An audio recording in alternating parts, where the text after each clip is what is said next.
Welcome to Story Punk. I am Scott. And I am Drew. Hey, Scott. Hi, how's it going? Good to be back. How was your vacation? I had a really great time between the vacation and construction here that's finally done. So that's all good. But I won't lie. I missed you, buddy. Well, it's been a while. And I have to say, it's nice to be back in our familiar area because while it was nice recording with Jane, it's not the same. So, because you don't have a cat walking all over your notes. No, we actually had both of our dogs sat down. Okay. Because we actually did it on the sofa, That's and funny. the two dogs sat down. And I said, Jane, can you? Because our dog Ripley snores like crazy. And I was like, Nice. can you just make sure she doesn't snore? Nice. Our dog Ripley, named after the famous Ellen Ripley. Museum. No, believe it or not, no. Ripley's named after Ellen Ripley from the Alien series. Is that movie? That series? movie. Is that a movie? It's a series? movie. I don't know. It's a movie. Oh, I saw Prometheus. I know what you're talking about. I saw Alien versus Predator Requiem. I know what you're talking about. Yeah, oh man, that is definitely not the entry point for that No, series. no. It's not even the entry point for cinematography that you can see what's happening on screen, which is too bad because there's some really cool makeup and stuff, but it's like you have to turn the lights on when you turn the camera on, guys. But this is not a podcast about any of the Alien movies. This is actually about Shock to the System, which is Starring a Michael Caine. Michael Caine. This movie came out back in 1990, way back. Back when you had to correct the audio, so Yes. he says old goat to someone on the subway, Really? but it says old fart in the subtitles. I was Did like, it this is really? Wait, very- what version? I don't think This is mine. very This is strict. the Canopy version. Mhm. This is So very right strange. now you can watch it on Yeah, Canopy. let's explain what we're talking about. So anyway, the the version of the Shock to the System, apparently, unless you buy, and I haven't even confirmed this 100%, but on most streaming platforms, you're going to get they only have the TV edit, so you're not going to see any. I mean, like there's Hell and Damn, and that's about as spicy as you're going to get for this movie. But it's very funny because they didn't care to change the captioning because I'm a little old, so I put captions on. Sure. And they will. So I they I just turned 50. I understand. they keep all the profanity in the captions. So he says, frickin' or freaking idiot. And the caption says fucking asshole, Yep. which is making me laugh.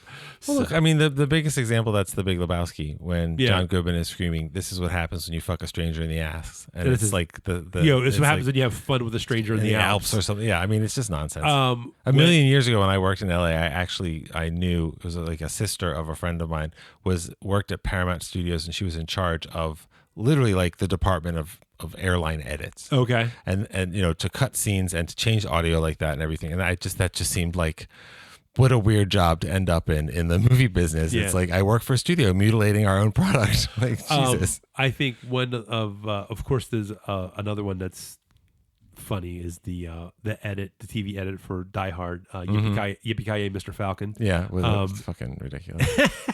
And then there is we will actually talk about the movie that we're supposed to talk about. Whatever. But there is the TV edit for Lethal Weapon where it's when they shoot Riggs on the street.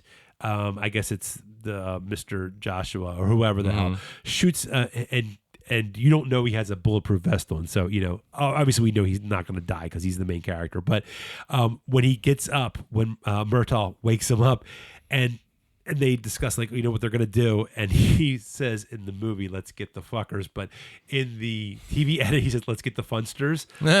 Nice. Yeah, that really brings it home, the danger they're facing. Yes, definitely. Oh, the funsters came and shot me. But what they did not edit was bippity boppity boo in this movie. But that is this movie, A Shock to the System, to bring it back in. You old goat. You old goat. Was directed by, I'm assuming you pronounce it Jan. I would go with that way. Yeah. Eggleston. It sounds very Nordic. Yeah. Jan And Eggleston. this is, Don't you know? but this movie for me. I think it's one of those like it's sort of one of those like forgotten dark comedies from the era, and I think it really kind of deserved a lot better for me personally than it got at the time, because it was sort of like this. It's a pretty small movie, and back in the 1990s, there wasn't a lot of. This is 1990, right? Yep. Yeah, 1990. Yeah, there wasn't a real lot. Like, I think it was a little before its time, because it really was a little bit before, we were just a few years prior to like the indie films. Yeah, the true indie films before Kevin Smith came on the scene. Kevin Smith and Tarantino, Robert Rodriguez, a lot of those guys, and there's the Weinstein guys. Oh, well, I mean, Jan Eagleson has worked steadily, for like another 15 years after that, doing the TV and stuff. And then I don't think he has a credit since 2003. This, I understand, this movie is kind of more interesting than you might have expected. Yeah, it could be. I don't know that I love it or anything, but it's a small movie that's swinging pretty hard, and I think it does what it wants to do, which in some ways really it wants to be a Hitchcock movie without pretending that it's like trying to be prestigious or something. It's just it's like a character study about murder and greed, and it's not shocking like American Psycho has shocking stuff in it. Yeah, but it is a kind of satisfying thing. Well, this movie is just to sort of give you a brief summary. It's good idea. Yeah, sorry. Michael Caine. Michael Caine is he's an experienced executive marketing. Sorry, yes, marketing. And he hates Venetian blinds. He's always bending them. And he is, but yeah. So he is. He loses out. So the story is that he's expecting this promotion. He loses out on the promotion to a younger colleague, and from there he kind of goes down this path of vengeance. What happened to the IMDb summary? This one actually has a ridiculous summary. No. What was that one? When electrocuted by the basement fuse box at home, Graham Marshall develops sinister ideas concerning both his nagging wife Leslie and his colleague Robert Benham, who is given Graham's promotion at their corporate office. That makes it sound like a magic movie. Yeah. There's a whole thing about magic in the movie. Yes, but it's that description makes it sound like he actually is a sorcerer. And that is not that kind of movie. Yeah, I think he builds his excuses for his own behavior on the fact that he's like a powerful wizard, but he doesn't build it to the point where he wears a pointy hat or casts spells or anything. He just thinks I have power and everyone will respect me. But that he got it from being electrocuted, whatever. I think it's because he has no other choice. I haven't seen that movie. That's next week. So is that thematically related? A little bit, but so you have Michael Caine as Graham Marshall. He's the main character. Then you also have Elizabeth McGovern as Stella, who looks impossibly thin in those 80s clothes. And very young. Well, I mean, I know it's 1990, but I mean, that's definitely, you still have a 80s clothing style hangover going on there. Well, and the kids today that are into the hip shows, they might know her from Downton Abbey. Oh, was she in that? I didn't even know she that. She was one of those actresses in the 80s and 90s that like she was good, but you kind of thought she'd be bigger. Yeah. And nothing specific happened. There was no scandal or anything. She didn't have like a health problem like Sean Young or something. I don't know what the story is. She might have backed out of the industry for a while. I don't know. But she's very good. She's very good. She's very good in this. It's a role that ends up being bigger than you think it's going to be. Yeah. And I think her character was ultimately a little more interesting than I expected. Yeah. Which is part of the story because Michael Caine doesn't think she's that interesting, and that's a problem for him. So. And then it's kind of funny to think of Peter Riegert as the young guy, because I think of him as the older guy in The Sopranos, the councilman that Tony Soprano beats with a belt. Well, I mean, if I think of Peter Riegert, I think of Local Hero. Yeah, okay. And I mean, that's another guy that has. It's so funny how so many people that have, and this is not a bad thing, but so many people that have like decades of careers in the movies, they start showing up in prestige television shows, and then a whole generation is like, "Oh, I know who that guy is," even if it's not a main role. Like that's a role in The Sopranos. That's a memorable role. He's not a star of the show or anything. Yeah. But there are people who would watch a movie like this and go, "Oh, that like what you just said. That's the guy from the TV show," kind of thing. It's so weird how there's no lines anymore. But. And then there is our story punk circle of what was it? Ring of Honor inductee Will Patton as Lieutenant Laker. I do love him. He's barely in it though, but he is. I mean, obviously, he's sort of a. I think he's sort of our moral compass in a world that is not very moral, because it's an interesting reflection on his role in The Postman. and, as well as No Way Out. That's right. Episode what was that, 30? Who counts? 37? I don't know. I have to look.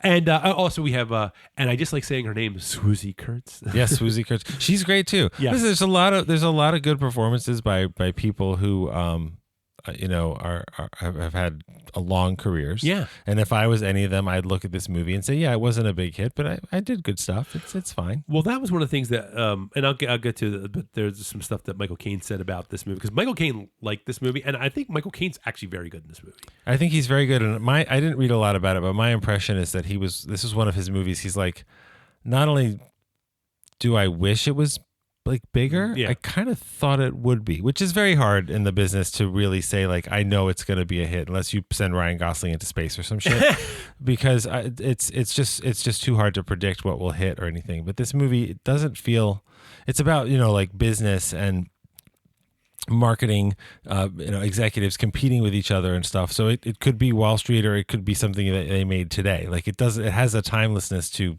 the way that, people treat each other. But it's interesting because I feel like Michael Caine, it makes sense that he has a lot of affection for this role. He's very good, like you said. Yeah. This movie is based on a British novel from 1984, written by Simon Brett, who I'm not very familiar with. And this story was originally written as a British executive in Britain. Instead of a British executive in New York. New York City. And they wanted to, when they wrote the screenplay, they wanted to specifically capitalize on the Manhattan, like the visual dynamics of Manhattan and the corporate landscape. That's what they say. By this was the screenwriter Andrew Klavan. Okay, now I think it's Clavin, but I'm not sure. Clavin, well, like Cliff. I did a little research on him. Yeah. Is it Clavin? No, not. Is it Clavan? His last name. Had nothing to do with his last name. This dude, he's so he is. Jesus. I'm you guys can't see Scott's face, but he's like, woo. So this guy, he is a conservative in Hollywood. So it's not surprising that he would write a story about a protagonist trying to amass power through illegal means, and then ultimately face zero consequences.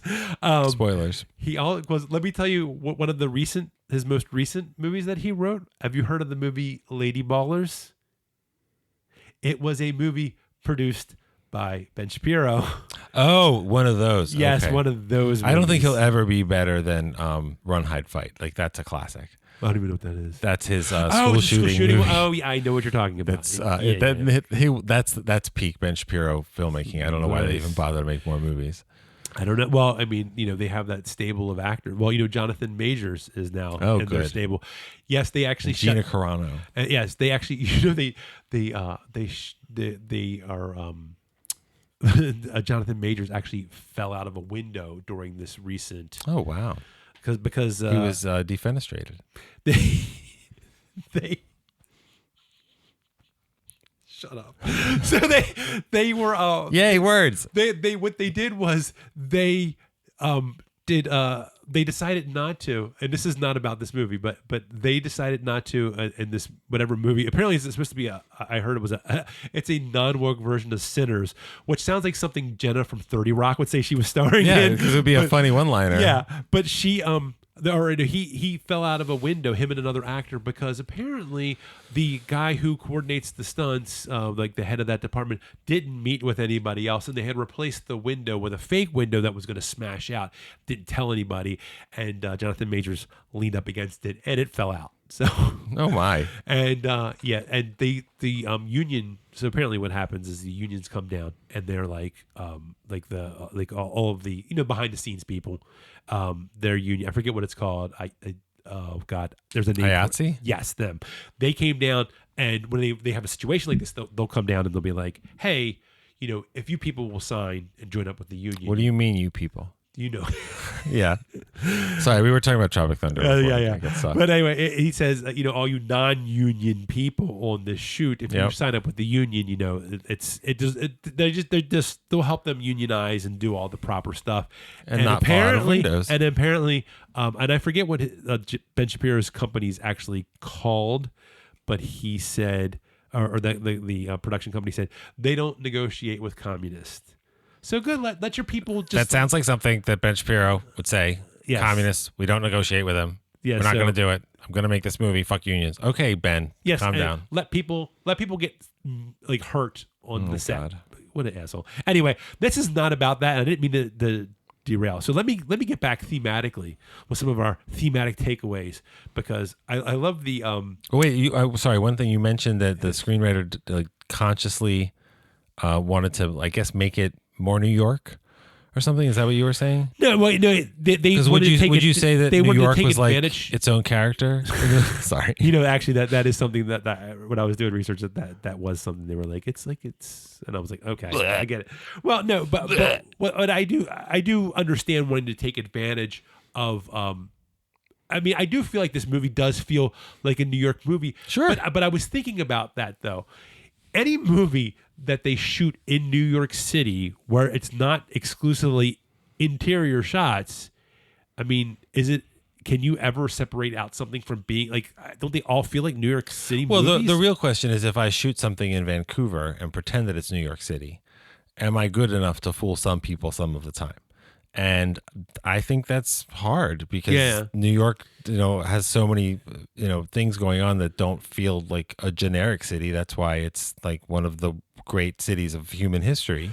And there are movies that it's interesting. What's interesting about movies is that, like, when I think of a New York movie, one of the most New York movies, and this is a compliment because I love it, is The Taking of Pelham 1, 2, 3. Yeah. What was that, 1974?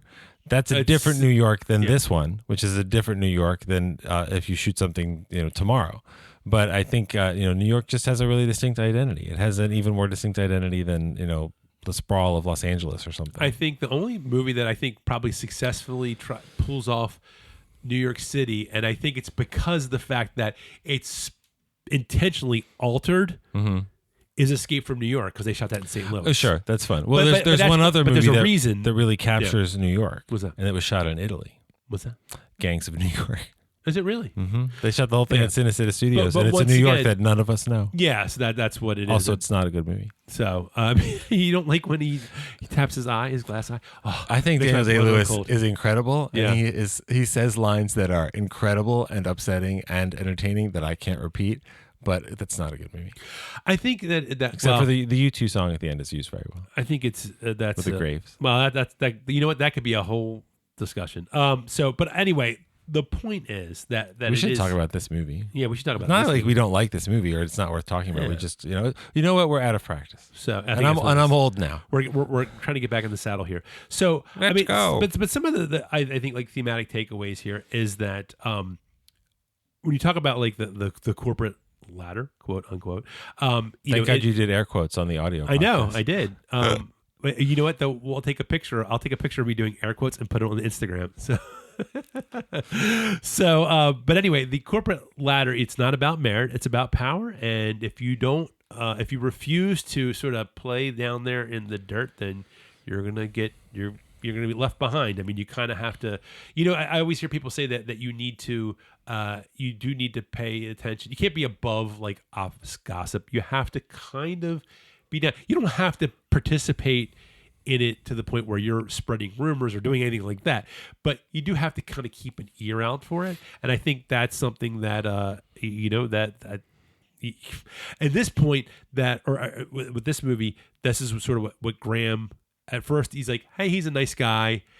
You can tell there's a little something there. There's a little darkness. There's a layer. Well, I think that's where they introduced the first idea of magic. Is that the impression that I got? I don't remember if he uses the specific phrase, but basically like, I've been working hard in America in a corporation, and the magic is draining out of me. Not the magic of being successful at business or the magic of being good at marketing or the magic of being even in this office. Just me as a person, the magic is draining out of me, which is, I mean, John Cheever, the billion other, the Suburbs and the sucking the soul out of people and whatever. And I guess, electrocuting himself makes it, to me, does anybody remember that Office Space?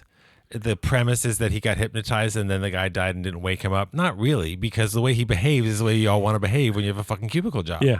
And so I don't think this is as relatable as that. Mm-hmm. But, I don't, there's two things that the movie does that I don't need. I don't need the magic stuff. It doesn't ruin anything. Yeah. I don't need the magic stuff, and I don't need so much voiceover.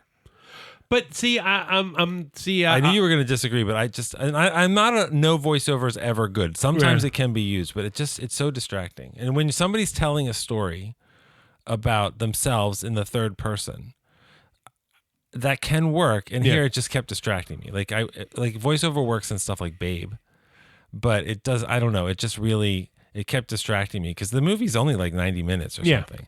And so sometimes when something feels like it's leaning on voiceover, it's like you don't have enough going on in this movie. So you're telling me stuff, except there is enough going on in this movie.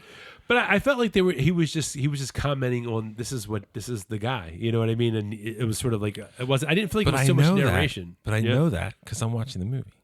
No, but this wasn't like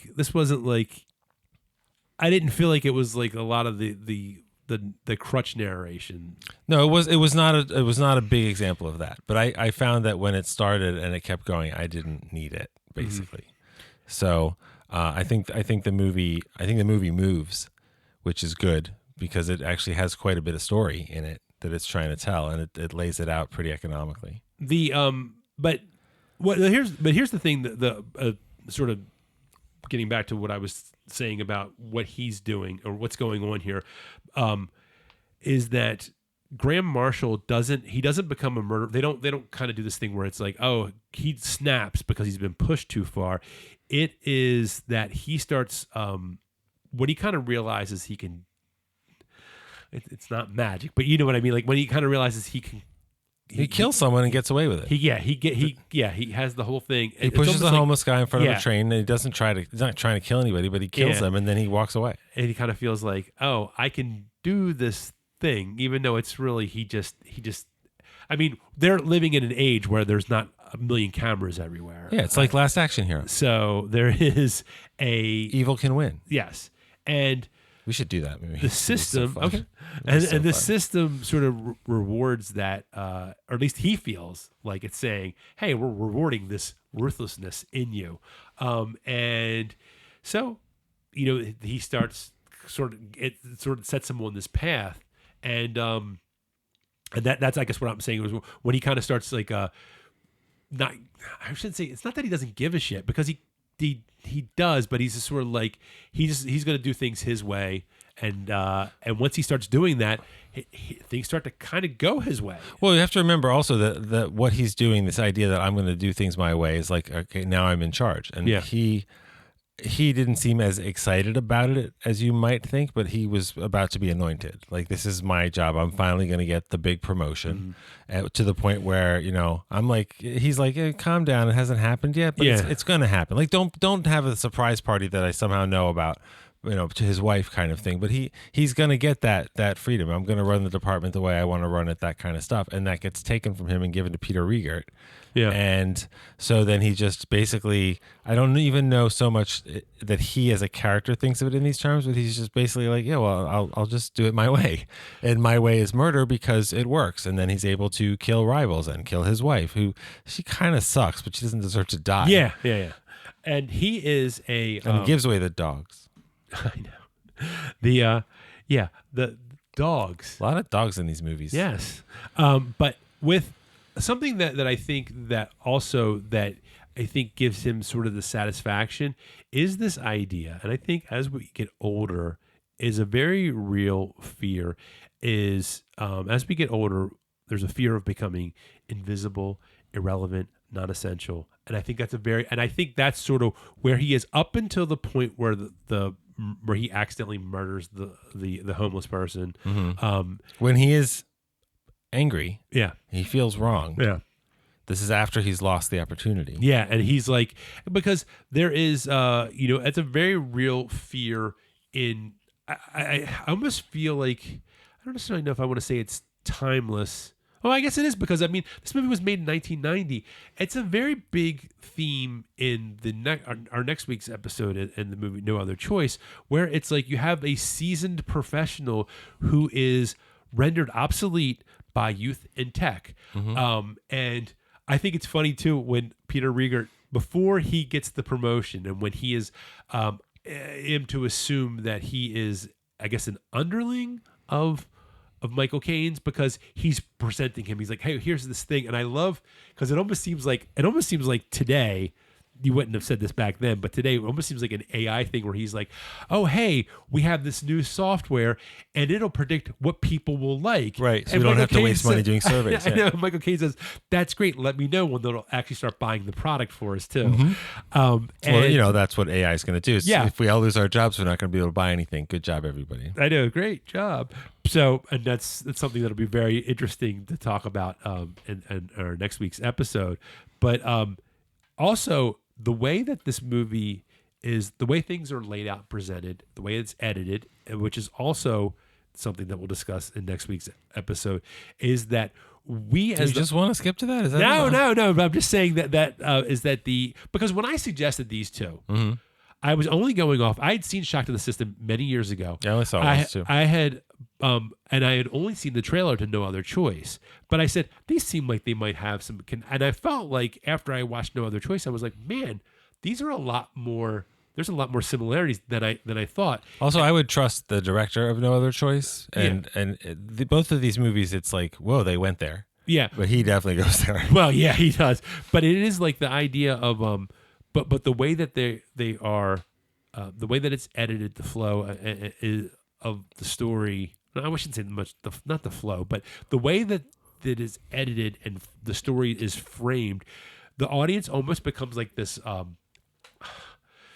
don't know if moral accomplice is the word, but we do start to worry a little bit that he's going to get caught. Yeah, sure. Which is weird because he's doing bad shit. Hitchcock. That's Psycho. You're like, oh no. I mean, that is Psycho. You're right, and you're thinking like, oh no, he might actually get caught, especially as we get towards the end, because it becomes, I would argue the most uncomfortable part of the movie is this woman, Estella, who's 400 years younger. And works for him. Well, this is all inappropriate. I know. Well, I know. Well, this is the time period where they still kind of do it now, but it was back then. It was nothing to have like a 20-year difference between the male lead and the female love interest. So next thing you know, they'll make a movie with, I don't know, Sean Connery and Catherine Zeta-Jones. That would be ridiculous. Also, it would be bad. So, but yeah, that's the get me some Geritol, Catherine. Yes. So anyway, but she is or not. So what happens there is that, well, not really jump ahead too much, but yeah, that is partly the most, I would say probably the most uncomfortable part of the movie is that there's a decision to be made where you obviously don't want something bad to happen to her, but you're also like, I'm invested in this main character of Graham, and you kind of are like hoping, well, I don't necessarily know if I want him to go to jail, which is weird.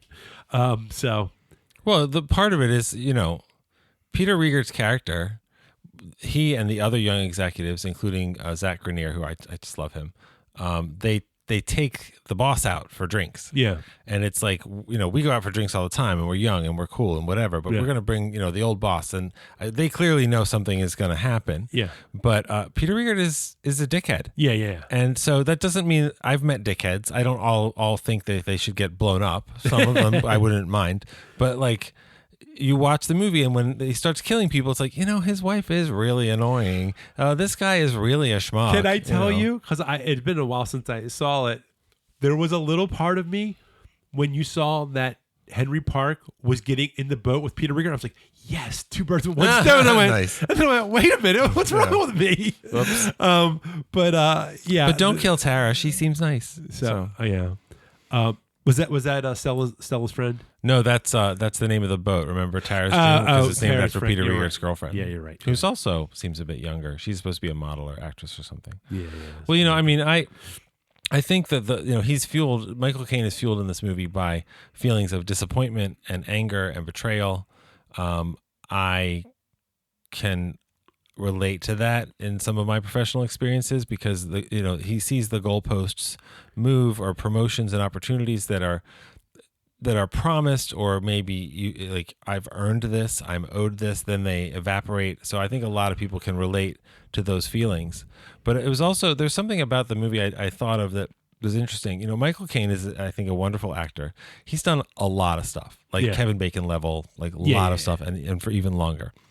And the big story about him that's really funny, I won't tell the whole story because everybody's heard it. And if you haven't heard it, you should hear it in his voice. It's better anyway. But basically somebody said something like, you're in so many movies, how can you be in something so bad as Jaws for the Revenge? And he's like, I haven't seen that movie, but I've seen the house that it bought. Yeah. And it's a really nice house. And to me, this is a guy who, he works all the time. I mean, he's 90 or something. Yeah. He works all the time. And the work himself doesn't really seem to matter to him that much. He just likes working. Yeah. And this guy clearly likes working, but he wants the esteem. I'm not saying Michael Caine as an actor never thought, I'd like to win an Oscar. It's not like that. But it's interesting how it's work for work's sake, because, Michael Caine's character in this movie, maybe that's part of why he really likes him as a character that he's played, is because there's not really much else going on with this guy, at least for the first part of the movie. He fancies himself like a cool guy, and he gets a bachelor pad loft and a young girlfriend and all this stuff later. But he, it's the work that matters to him. And he's got that, there's that other character, I can't remember the character's name, but the older guy who's his friend. Bob. And everything has passed Bob by, and he can see either I'll be a master of the universe, not like the new movie that's coming out, or I'll be Bob. Yeah. And everyone will be like, oh, Bob, didn't he retire? He's so sweet. He's like my uncle, blah, blah, blah, blah, blah. And I think there's probably some really interesting personal stuff that Michael Caine relates to in this character that made it memorable for him. Because, I've never heard him talk about his role in Jaws 4 or whatever. Yeah. No, I think, he said, so the thing that he had said about this in particular was that he was being interviewed, I think this was early 2000s, 2002 or something. That he said about this movie? Yeah, he said that this movie, this movie was too small for its own good. It just got swallowed up. There was a lot of other movies that were out. He said this would have been a great HBO movie. Yes. I could see this, this would be a good movie to be this could have been a good, not only could it have been a good 90s movie, this would be one of those, a perfect streaming platform original movie. Mm-hmm. So actually saying that, and this is a jump ahead because I normally would do this towards the end, but I'm going to do it now. I did a streaming platform recast for this movie. So really? I will tell you. Now? Yeah, I'm doing it right now. Do it. I'm not trying to end the podcast the episode. I'm just saying I just was doing it because I thought about if this was something. So I had Colin Firth, who is he's I almost feel like he's the newer age analog to Michael Caine. To have him as that, I could see him doing all the stuff that Michael Caine does. I would say something like, Michael Caine, I can't see him destroying a church full of super right-wing Christians, except Michael Caine was in Harry Brown, where he basically was in his 70s doing Death Wish. So what was the other Get Carter, and he was pretty badass in that. And Alfred the Butler. Damn. I could see is it Toni Collette or Toni Colletti? I always forget. The actress? Yes. Toni Collette. As his wife. Okay. I see that. Carey Mulligan as Stella. So okay. That's my I think. And then about Nicholas Hoult as Benham. A little bit younger, but I mean, I don't know. I have no idea how old Peter Riegert was in this movie. I just know he was a lot younger than he. You can't tell how old people are anymore. And and Especially as I get older, I'm like, he's 50. He's so old. I know, really. Lieutenant Laker, Wendell Pierce. That's the Will Patton character. Yes. Okay. But I think it's because he always seems to. I think of him as. He was also in Superman. He was Perry White. Oh yeah, I forgot about that. It just came to me. I was just thinking about that. Anyway, that's my little. I would cast Lee Byung-hun as the lead, but he already has a similar role. So yes, that would be. I couldn't see him doing abracadabra alakazam. I'm sure there's some equivalent in Korean. Maybe. Well, I wasn't saying that because he's Korean. I was just saying that he just doesn't seem the type of guy that would say that. Well, that is like kind of like Michael Caine's Graham's catchphrase. Yeah, it didn't work for me. Like that's the last line of the movie, right? Like I think it wants to feel it came out first, but it wants to feel like, the greatest trick the devil ever pulled was convincing the world he didn't exist. And it's this little moment. He's like, abracadabra, shalakazam. Yeah. I'm like, okay. It worked for a lot of people. A lot of people actually cite that as something. No, I know. I don't know. It just seemed forced. I don't know. He didn't seem like a character to me that needed a catchphrase, so that felt forced. Like there's enough going on there, but I think he as a character had served himself to have that in his head. Yeah. So I don't think it's dumb or bad. I don't know. There's parts of every movie that won't work for somebody about something, and that's one of the ones for me. I do feel like as far as the acting goes in this movie, I do feel like this movie, it's Michael Caine's movie. Everybody else is just along for the ride. I do feel like he was, it's a showcase of a lot of emotions. Everything from, I love when he's yelling at his wife about the Stairmaster, and he's like, "Why do you need a Stairmaster?" He goes, "We have stairs in the house," and she goes, "But if I go back up, I lose all the aerobic benefit." Right, I can't go back down. I have to keep going up. What, like, duh. So funny. What was the? Oh, I know. I wanted to say about a little bit about the score.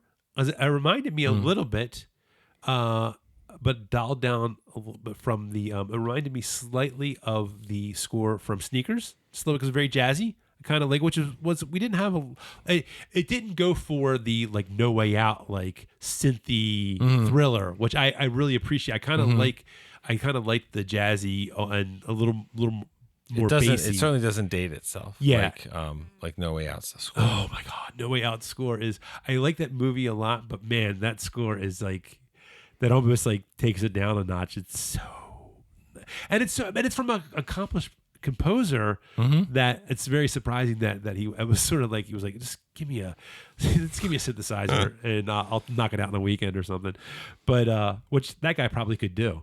Who did the music for this movie? That was the guy who did Dr. Zhivago. I forget what his name is, but he was, he did a ton of like great stuff. But was there something else?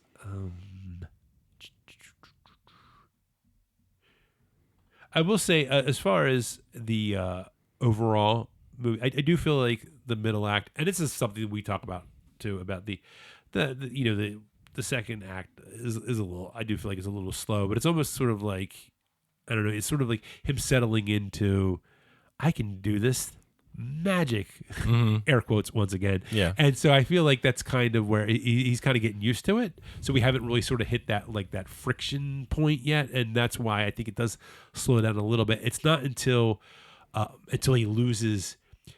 Which also, I have to ask you this: did you think it was unnecessary that he did? I guess the way things play out, I guess it was necessary, but it seemed excessive at the time that he went through so much subterfuge with the him going down and setting up the stuff in the in Benham's boat. Yeah, especially considering it's a little tedious. Considering this is the time frame that we're in, where there's not cameras everywhere. Yeah. Like nowadays, which of course I thought about the whole movie. Yeah. Nowadays, I would say, okay, it would make sense, right? Because he's going through the whole thing. He's using the rent-a-car account for Bob, and he's doing all this. He's jumping through all these hoops, and I was like, they're like not like. I don't understand why he had to do all this, and he's drugging his, his. Well, I mean, it makes sense why he's doing everything. He literally drugs his girlfriend for an alibi. Yeah, I know. But he's one of those guys. I'm smart enough. I can do this, and the ways to be smart enough and get away with stuff are so much harder now, just because there's cameras everywhere. Because there's like location software on everything that you own, that kind of stuff. But I almost felt like I felt like he put himself in jeopardy. Well, that's his arrogance, I think. Yeah, well, that's true. But what I was saying, that if he just would have stayed home, or not stayed home, if he just would have done it covertly, like, I don't know, like the whole reason that we get to this point where and this is what I was alluding to before about the sort of the tension and uncomfortable part with Stella, is that he loses his lighter. Mm-hmm. His gold lighter. Yeah, and it's a gold lighter he's made a point to tell Stella about. Mm-hmm. That was a gift.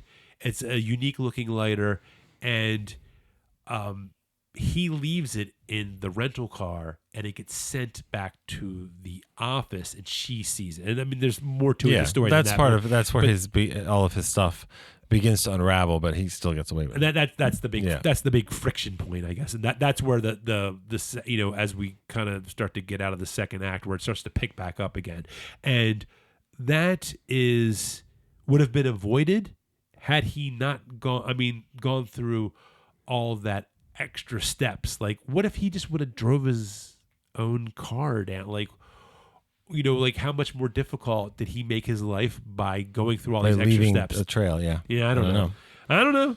So, I will say my favorite line. I didn't say this yet, did I? I don't think. My favorite. This is actually, and I think this is one of the reasons why I wanted to do this movie, because this movie is a movie that I like. It's not like a favorite movie of mine. Mm-hmm. I think it's interesting to watch. I think there's some stuff that I thought it might generate some good conversation here, enough to do an episode. One of my favorite exchanges is between Will Patton and Michael Caine, where he says, and this is after he blows up. He rigs Benham's boat to explode. A gas stove on the because there's already a faulty gas line, and he rigs it to without getting into all the details. Yes, gas can explode. You're right. But I'm saying the actual mechanism to make it explode. Yes, you're right. It involves so fire. He dies, takes out Henry Park as well, and it was just a guy that he didn't like. Well, he had to share his office. He had to share his office. What the fuck is he doing in his office? What are you fucking doing in my office? What are you freaking doing in my office? Yeah. But this is, I've built it up now too much. Will Graham says to him, he goes, "He was your superior, wasn't he?" And he says, "No, he was my boss." And I love that line. Yeah, it's a good line for that character. Yeah, exactly. And that line has stuck with me for years, and I don't know why. It always gives me a little chuckle. But anyway, that was my favorite line, little exchange there of dialogue. I really didn't have much more to say about this. Did you have anything in particular that you wanted to mention? Yes. There's one thing in the credits. Yes. There's additional dialogue. There's like 7 or 8 names. And one of them is Craig Seckler. Okay. And Craig Seckler is an actor who's worked for a long time, done a lot of different stuff. One of the absolute nicest people in the business here in Baltimore, here in this area. Total sweetheart. My wife, Kelly, worked with him many, many times over her career as a producer. And he's one of those people, obviously you don't see him in this movie, but he's been working, this is from 1990, he's been working a long time. And Craig, it's nice to see you when you show up in the credits, because there aren't a lot of people in the business that are nice, but you're a good egg. Okay. So hashtag Craig Seckler, I guess. So was there anything else on that? I don't think so. I think this movie is interesting to revisit. I kind of thought it would be more dated than it is. and it's not. I mean, it holds up. It holds up well. I mean, the most dated thing about it is that it's clearly the '80s type of fashion and whatever. I mean, that's fine. That's not a big deal. Yeah. But yeah, it was interesting to revisit this one. Yeah, I mean, it's once again, it's as I was saying, it's not like a favorite movie. I'm not going to say it's like this is a top 10 movie, but I think it's something interesting to watch. If I had cable and it was on, I'd probably watch. Yeah, it. I get that. Yeah. Oh, you were talking about the composer. Yeah. I think it's Gary Chang, who's not. He didn't do Dr. Zhivago. He did things like Under Siege and. No. Oh, I wanted to talk about that. Actually, I wanted to talk about that. But no, he didn't do Dr. Zhivago. I was saying the guy who did No Way Out did Dr. Zhivago. Oh, okay. I'm sorry. Yes. I was like, that Gary Chang did do The Island of Dr. Moreau. Yes, Dr. Moreau. Classic he also film. did Point of No Return, which was the La Femme Nikita American remake with Bridget Fonda. And he also did Double Team with Van Damme and the great acting legend Dennis Rodman. Yeah, I think you mean Korean diplomat. Oh, I forgot about specialist. That. Yes, which is a good way to seg into our next episode. That's true. But the biggest problem with the movie we're going to do next week, No Other Choice, is that Dennis Rodman isn't even involved. I know, it was really terrible. a shame. But but that's the other Korea. So it's the good Korea. I mean, I didn't say. Did I say that? I don't want to get kidnapped or. You're right. You're right. I'll just say it was. You know what? We'll just forget you guys heard that. I need the Will Smith. The one that makes more movies. There you go. They have a lot of soul. Sorry. God. I'm going to put you on the train to Busan if you're not careful. Oh, yes. Well, I love zombies, but you are a zombie. I saw it. The most. Oh, that's true. I was a zombie in VHS too. You're like, what is he talking about? Oh yeah, I was a zombie. Well, I mean, doesn't come to mind. I didn't win an Oscar for it. If I had played a zombie in a movie, I would think about it every day, buddy.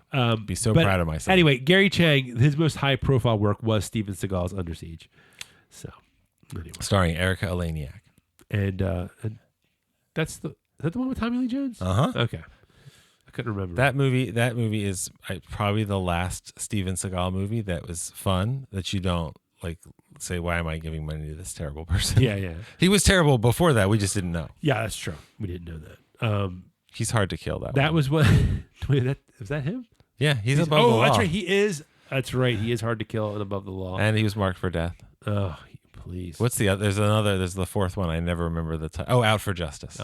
He was definitely not doing that. When I saw all of his movies, it seemed like he was slapping people. It didn't really seem like he was like smacking them. Like it didn't seem like he was really fighting. But well, if you're not an Aikido guy, I respect that. Sure. But he was supposed to be an Aikido champion, and Aikido is, I guess, less visually interesting to you than the classic. Honestly, I am not. I mean, he probably could. I don't know. Maybe not now. Now he does martial arts while he's sitting down, and his hair is dyed very black, and he's with a very young Russian actress. Oh. Like in all the movies he does. Oh, okay. I mean, I don't know. I mean, I've heard people say, and I can't verify this because I don't know, that he is not as good as he says he is. That's what I've heard. But well, he has one of my favorite movie titles of all time. Is it? I haven't seen the movie. I'm not going to watch it and have it be ruined. Yeah. But Steven Seagal in Out for a Kill. Oh, I don't know what that's that almost sounds like I just love out it. for a cigarette. Exactly. It's so ridiculous. Did you know? Thank you, Steven, for years of entertainment. Go back to being a police officer. I almost forgot. This is like a random thing, just like tacked onto the end here. But maybe I will actually edit this and move it up. So let me tell you that this movie was actually shot with 3 different endings. They didn't know how they were going to end it. Oh, really? It's like Clue? The original story. But not on purpose? Well, I mean, they didn't show the all 3 endings. They weren't sure how they were going to end the movie. So they shot all 3 endings. And then they decided in post-production what we were going to go with.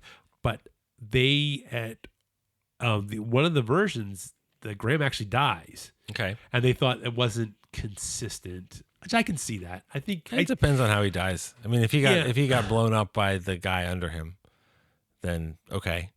That actually, yeah. No, I mean, like thematically, like that he got killed by somebody else who's harsher than him.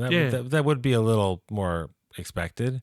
I mean, him getting away with it is a good ending. Well, especially considering that he's actually working his way up the ladder because the last guy's in the Cessna, and he's like, "Yep, bye bye boy." You fly airplanes? I know. Should he said that? I was like, oh, silly. Anyway, I think that's a wrap. Unless you had anything else. No, it's a wrap. It was fun revisiting this one. Yeah, sure. And it's available to watch on Canopy. Canopy, which is the free streaming service you can get through your public library, and has a really ridiculously broad catalog of lots of stuff you've heard of that you go, wait, why is this here? And it's free, and then a lot of other interesting stuff too. Yeah, I mean, I don't get any money from Hoopla, from Canopy or the other service, which is Hoopla. # not sponsored. That's right. But they do have movies that are like new movies. Like you'd be surprised, like some stuff that you would think would be like on a regular streaming service. This isn't like a bunch of like National Geographic. This is literally the only movie I can remember that we had to watch, or that I've not for the show, for anything, that I forgot to check Canopy first, and I was like, I'll rent it for $4, and then you go, no, dude, it's on Canopy. I watched when we did the Nightcrawler episode. That's how I watched it. I watched it on Canopy. Yeah. Mm-hmm. So what's the? I watched it on disc because I'm a disc nerd. Physical media. Oh, also, everybody out there, don't panic, okay?